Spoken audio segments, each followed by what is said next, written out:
Saya kira menikah adalah ibadah. Tapi di tangan ibu mertua saya, pernikahan ini berubah menjadi neraka. Pernahkah kalian merasa menjadi orang asing di rumah kalian sendiri? Menjadi bayangan yang tidak terlihat, namun selalu disalahkan atas setiap debu yang jatuh di lantai. Itulah hidupku. Namaku Arini. Dan 3 tahun terakhir ini, rumah yang seharusnya menjadi surga bagiku, perlahan-lahan berubah menjadi penjara yang dingin. Semuanya dimulai saat aku menikah dengan Satria. Aku ingat betul pesan bapak di desa sebelum aku berangkat ke kota. Arini, jadilah istri yang sabar. Bakti pada suami adalah kunci surga. Kalimat itu kupegang erat-erat, kupeluk di dalam hati. Bahkan saat Ibu Ratih, ibu mertuaku, memandangku dengan tatapan merendahkan sejak hari pertama aku menginjakkan kaki di rumah ini. Suara jam dinding berdetak, tik, tok, tik. Rutinitasku dimulai sebelum matahari berani menampakkan diri. Jam 4 subuh. Jam 4 subuh. Aku sudah harus berjibaku di dapur. Ibu Ratih tidak suka ada suara berisik, tapi dia ingin lantai sudah mengkilap dan meja makan sudah penuh dengan hidangan tepat saat dia membuka pintu kamar. Pernah suatu pagi, kepalaku terasa sangat berat. Badanku menggigil karena demam tinggi. Aku terlambat bangun hanya 10 menit. 10 menit yang berujung pada petaka. Aku terlambat bangun pesan mother-in-law. Arini, kamu itu orang desa. Biasanya bangun pagi buat ke sawah kan? Kenapa sekarang jadi pemalas? Ingat, Satria itu kerja keras cari uang. Jangan sampai dia telat makan cuma karena istrinya mau jadi putri tidur. Kalimat itu seperti sembilu yang menyayat hati. Aku hanya bisa menunduk, meremas ujung dasterku yang sudah mulai kusam, sambil membisikkan kata maaf yang bahkan tidak dia dengar. Dia tidak peduli kalau wajahku pucat. Dia tidak peduli kalau tanganku gemetar saat memegang sutil. Baginya, aku bukan menantu. Aku hanyalah pelayan tambahan yang didapatkan anaknya secara gratis. Eksi suara piring diletakkan dengan kasar di atas meja. Setiap hari adalah ujian mental. Saat makan siang, aku dilarang duduk di meja yang sama. Ibu Ratih bilang, meja itu hanya untuk keluarga inti. Keluarga inti. Berarti aku hanyalah orang luar yang menumpang makan. Aku sering berakhir di sudut dapur, duduk di atas kursi plastik kecil, memakan sisa-sisa lauk yang sudah dingin, sambil mendengarkan tawa mereka di ruang tengah. Satria, suamiku, dia pria yang baik, tapi dia adalah pria yang lumpuh oleh rasa takut durhaka. Setiap kali aku mengadu, setiap kali aku menangis di pelukannya di malam hari, dia hanya akan berkata, "Sabar ya Rin, ibu itu memang begitu orangnya. Jangan dilawan, nanti kita kualat." Sabar. Kata itu lama-lama terasa seperti cekikan di leherku. Sampai kapan aku harus sabar melihat Ibu Ratih mengambil seluruh gaji Satria setiap awal bulan? Sampai kapan aku harus sabar saat dia memberikan uang belanja yang bahkan tidak cukup untuk membeli beras berkualitas baik, sementara dia sendiri selalu pulang dengan tas belanjaan bermerek? Musik piano berubah sedikit lebih tegang. Puncaknya adalah ketika aku ingin mengirim uang sekadar 100.000 rupiah untuk bapak di desa. Bapak sedang sakit, butuh obat. Aku menyisihkan uang hasil upahku menjahit baju tetangga secara diam-diam. Tapi Ibu Ratih mengetahuinya. Dia menggeledah melemariku saat aku sedang mencuci di belakang. "Auh, jadi ini kelakuan kamu? Nyuri uang di rumah ini buat dikirim ke desa? Kamu pikir anak saya itu ATM berjalan buat keluarga kamu yang susah itu?" Dia melempar uang itu ke mukaku di depan Satria. Uang resehan dan beberapa lembar 10.000 itu berhamburan di lantai. Dan yang membuat hatiku hancur berkeping-keping, Satria hanya diam. Dia melihatku dihina, dia melihatku sujud di kaki ibunya untuk meminta maaf atas uang yang sebenarnya adalah hakku sendiri. Dan dia tetap diam. Malam itu, di bawah guyuran hujan yang sama seperti sekarang, aku menyadari satu hal. Di rumah ini, aku tidak punya siapa-siapa. Aku sendirian dalam peperangan yang tidak pernah kupilih. Aku menatap foto bapak yang sudah kusam di dompetku. Pak, Arini lelah.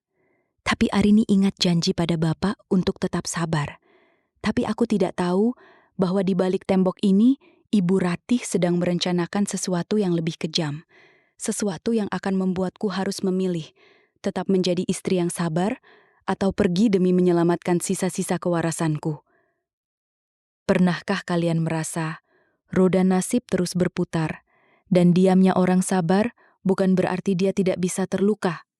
Badai yang sesungguhnya baru saja akan dimulai, ketika sebuah perhiasan emas milik Ibu Ratih mendadak hilang dan semua telunjuk langsung mengarah ke wajahku. Musik menghilang secara perlahan, menyisakan suara detak jam yang semakin keras. Suara laci ditarik kasar, barang-barang pecah belah beradu, suasana mencekam. "Di mana kamu taruh Arini? Ngaku kamu, di mana kalung emas ibu?" Mengapa aku masih ingat bagaimana badanku bergetar hebat siang itu? Aku baru saja selesai mengepel lantai ruang tamu yang luas itu, pelipis masih berkeringat, tapi tiba-tiba Ibu Ratih menyerangku dengan tuduhan yang tak pernah kubayangkan. Dia bilang kalung emas peninggalan almarhum suaminya hilang, dan di rumah ini hanya ada aku dan dia. "Ibu, demi Allah, Arini nggak tahu. Arini dari pagi cuma di dapur dan di depan. Arini nggak berani masuk kamar ibu tanpa izin." Suara tamparan meja yang keras. "Jangan bawa-bawa nama Allah buat nutupi tangan panjangmu. Kamu butuh uang buat bapakmu yang penyakitan itu kan? Kamu mau jual kalung ibu buat bayar utang-utang keluargamu di desa. Satria, lihat ini istri pilihanmu. Dia sudah jadi pencuri di rumah kita." Menjadi bayangan yang baru saja melangkah masuk dari pintu depan, wajahnya lelah sehabis bekerja.